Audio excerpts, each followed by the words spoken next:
to my YouTube channel. So for today's video guys, papakita ko sa inyo yung ginagawa namin. Actually, hindi ko siya napakita ng buong buo, like nung umpisahan namin talaga. Pero it's okay, kasi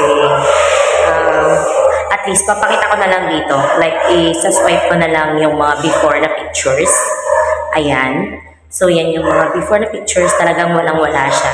And napag-isip-isip ng hipag ko na vinyl mo na yung ilalagay dito sa kanyang bahay na na-turn over na sa kanya. So, ayun. Tapos na kami guys. After all. So, update kita mamaya. So, hi guys. So, as you can see, dito sa part na to, nagdidikit ako ng vinyl. And by the way, kanina gumawa kasi agad ako ng intro. So, dinugtong ko na lang itong nagawa kong unang video. So, that time, dinidikitan lang namin ng husband ko yung mga gilid-gilid ng bahay ng hipag ko para maging maayos na yung pagdidikit namin ng vinyl. And sa part na yan, ayan, as you can see, magdidikit na ako sa may gilid. Actually, madali lang naman siya talagang idikit guys. Basta kompleto lang yung mga gamit ninyo. Like, meron pa yung vinyl and then yung adhesive niya. And binili ko lang pala to sa Welcome. 45 pieces siya guys na malapad. I think it's 20 by 20 ata or 30 by 20 or 30 by 30 ang size niya. So, ayun. 45 pieces for only 1,236 something or 1,326 something like that. Hindi ko na kasi na video yung mga ginawa ko or mga nangyari. So, ayan, konting update na lang ako sa aking buhay kung bakit medyo busy tayo sa mga bagay-bagay at hindi tayo lately nakakapag-upload sa ating YouTube channel. And ayan. Tapos na ako doon sa part sa may pintuan. So, dito naman ako, kinakausap ko lang yung husband ko kasi nagdidikit or inaayos niya din talaga guys para maging pulido yung pagdidikit namin ng vinyl. At the same time, para maging matibay talaga yung vinyl na dinikit namin. Kasi kapag hindi mo na iayos or hindi mo na ilapat ng maayos yung vinyl guys, ay may possibility na matutuklap or mas mabilis siyang matanggal. So, minimake sure lang talaga namin na talaga yung paglagay namin ng adhesive ay lahat ng parte ng vinyl ay malagyan namin para mailapat or maidikit namin ng maayos sa sahig or sa may gilid ng pader. Kasi tapos na talaga kami sa may sahig guys. So, yung pader na lang na may konting, I think mga 10 inches ata siya or oo, parang ganon, 10 inches na size. Tapos, ginilid na lang namin para mas maganda siya tignan. So, ayun na nga. May mga ilang part din pala dito na hindi pa nalalagyan. So, parang patsi-patsi kasi yung nangyari or yung patsi-patsi yung pagkakagawa namin. So, if ever hindi flat yung didikitan nyo guys, make it sure na silsilin nyo muna para matanggal yung bako-bako or gawan nyo ng paraan. Like, sa side na to, medyo maumbok kasi yung part na yan. So, talagang diin-diin talaga yung ginawa ko para dumikit talaga yung vinyl sa gilid. Pero kapag sa side naman kasi siya ididikit guys, like sa mga makinis na semento, ay mas mabilis siyang idikit. And after nun, pinupunasan namin ng basa para matanggal yung adhesive na nag-exist or sumobra para at least, 'di ba, hindi siya kumalat. So, ito na yung best part niya, guys. Ayan na siya. So, tapos na talaga siya and ready for lipatan na. Kasi, malapit na lumipat yung biyanan ko dito, guys. So, ayan. Kung mapapansin nyo, ginagawa na lang talaga namin ng husband ko ay perfect na lang namin yung mga bagay-bagay para mas maganda. So, after namin maglagay ng mga vinyl, guys, ayan na. As you can see, meron ako mga hawak na gulay. 2 pechay po yan. And then, yung mga ricado pa natin na iba, kagaya na lang ng kamatis, sibuyas. I think may sibuyas dyan. Ayan. And then, the bawang and also sibuyas dahon. Kasi magluluto na ako, guys, ng aming pang-lunch at wala pa kaming lunch dyan ng family ko. So, umuwi muna kami sa bahay kasi walking distance lang naman yung magiging bahay ng hipag ko sa bahay namin. I think may pagitan lang siya ng mga 4 na bahay and then may main road lang. So, napakabilis lang niyang tawirin or puntahan agad. Like magpabalik-balik man ako, hindi ako agad-agad mapapagod. So yung lulutuin ko pala dyan guys ay miswa. And ito yung recipe na gagawin ko for today dahil sponsored ito ng Dragon Phoenix ba yun? Bigay po siya ni Ma'am Happy sa Happy Simple Moms YT.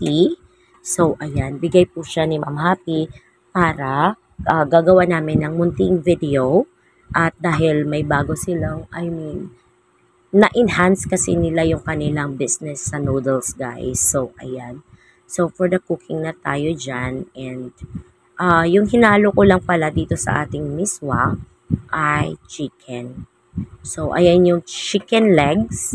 Medyo malaki siya, pero kukulangin kasi yan. Kaya magdadagdag ako ng pakpak dyan.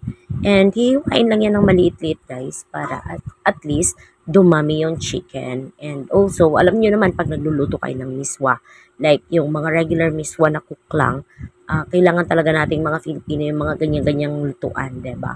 And yung reason naman, kaya ako dinagdagan ng pechay para mas healthy tayo. Ganun. Charot lang. Pero hindi nga. Ayan, for the hiwa muna ako ng ating ricado na chicken, guys. And, by the way, meron pala akong mga bagong new puppies. And, i-update ko kayo very soon. Kung before na i-upload ko lang sa inyo si Oreo, ngayon meron na po siyang kasunod, which is yung dalawang batuta, si Crave O at Hansel. So, ipapakita ko sila sa inyo very soon para at least ma-share ko ang journey nila. Pero hindi ko kasi videohan yung mga times na napakaliit pa talaga nila, guys. By the way, itong mga ito ay anak po pala ni Oreo. Si Oreo ay lalaki and nagkaroon siya ng mga babae. So, meron kaming tinatawag na share puppies kasi gusto ko share puppies lang. And ayun na nga. So, papakita ko sila sa inyo very soon. And ayun na. Kung napapansin nyo, may hawak akong, ano ba tawag dito? Chicken wings. So, dinagdagan ko siya guys kasi alam kong kukulangin. Kasi nga din guys, if ever nagluluto ko ng mga ganito, make sure ko din na makakakain yung mga poor babies ko kasi 3 na sila. So, medyo marami-rami na kaming kumakain sa family. Magiging 7 na po kami or 7 na po talaga kami as of the moment. So, wag na nating dagdagan pa at baka biglang dumami pa kami lalo, diba?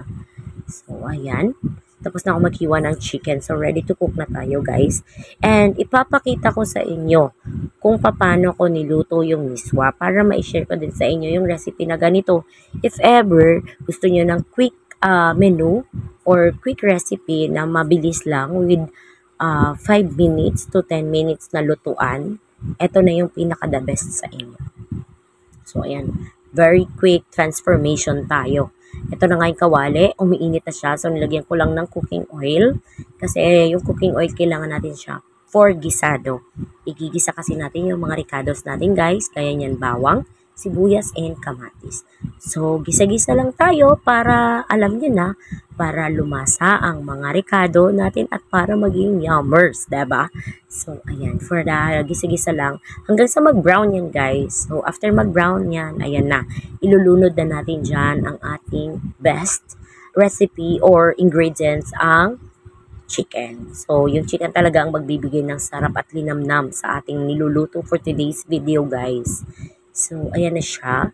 So, takpan nyo na lang yan and antayin yung parang mag-boiled or ayan, parang nag-brown-brown na siya and parang natutuyo na rin yung kanyang water. Yung water na yan, hindi ko siya dinagdag guys ha. Galing yan siya sa chicken mismo. So, nung nagkaroon siya ng water, ayun, siya na yung nagluto dun sa chicken. So, after nun, nilagyan ko lang ng tubig. Yung water naman guys, tansyahin nyo na lang. Alam nyo naman kung gaano karami ang ilalagay nyong miswa. So, ganun lang din dapat yung tubig na ilalagay nyo.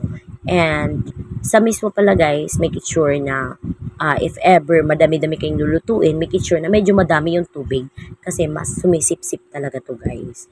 So, kung mapapansin nyo sa video ko, 5 yung nilunod ko kasi para mas marami yung miswa. And perfect naman yung water na inilagay ko. Nasa isang, what you call this, parang maliit na pichel ba yung tawag doon. So, after nun, kumulo-kulo na. So, tinimplahan ko na yun ng mga pampalasa natin. Hindi yan sponsored pero pinakita ko pa din.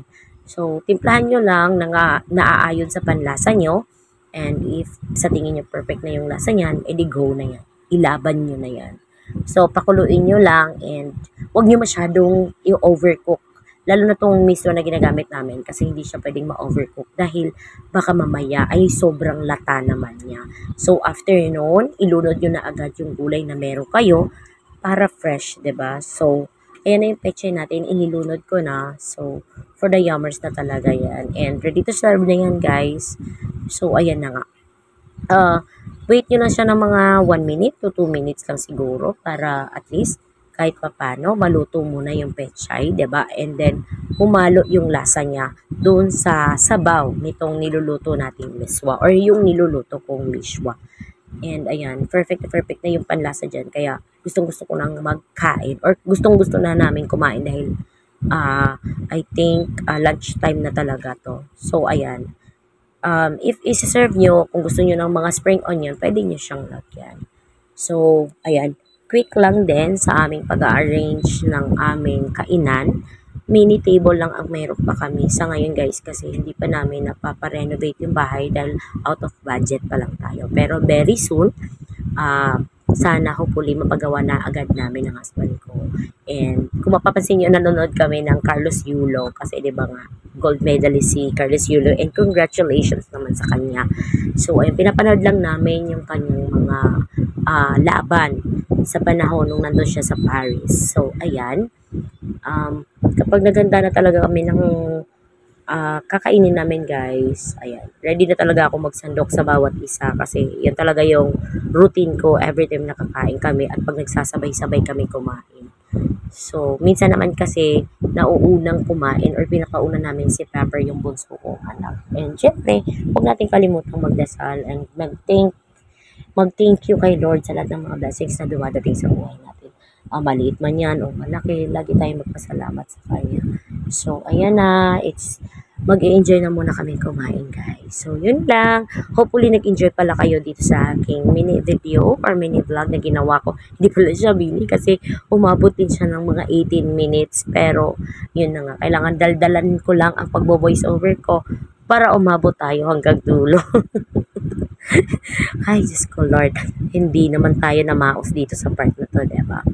Pero, ayun. Kain pala tayo guys. I forgot. Nakalimutan ko kayong alukin. So, ayan. Kain muna kami kasi mainit pa nga yung miswa and mas masarap siya kainin kapag mainit pa. Diba? So, yung mga anak ko dyan, kumakain sila ng gulay and kailangan natin kumain ng gulay para umaba ang ating buhay. Chares! So, ayan. So, sana nag-enjoy kayo sa aking video and if hindi pa kayo nakasubscribe, don't forget to subscribe at i-click ang notification bell para lagi kayong updated sa mga darating ko pang videos. And hindi ko siya ipapangako pero gagawin ko yung best ko na makapag-upload or makapag-update ako dito sa aking YouTube channel kahit hindi man ganun karami yung nanonood, but it's okay kasi magagalit si Lolo Whitey. Char. So, yun na nga guys, dito ko natatapusin ang aming video kasi kumakain lang naman talaga kami dyan. And hopefully nag-enjoy kayo sa aking vlog. Don't forget to like and subscribe to my YouTube channel for more upcoming videos. Bye for now!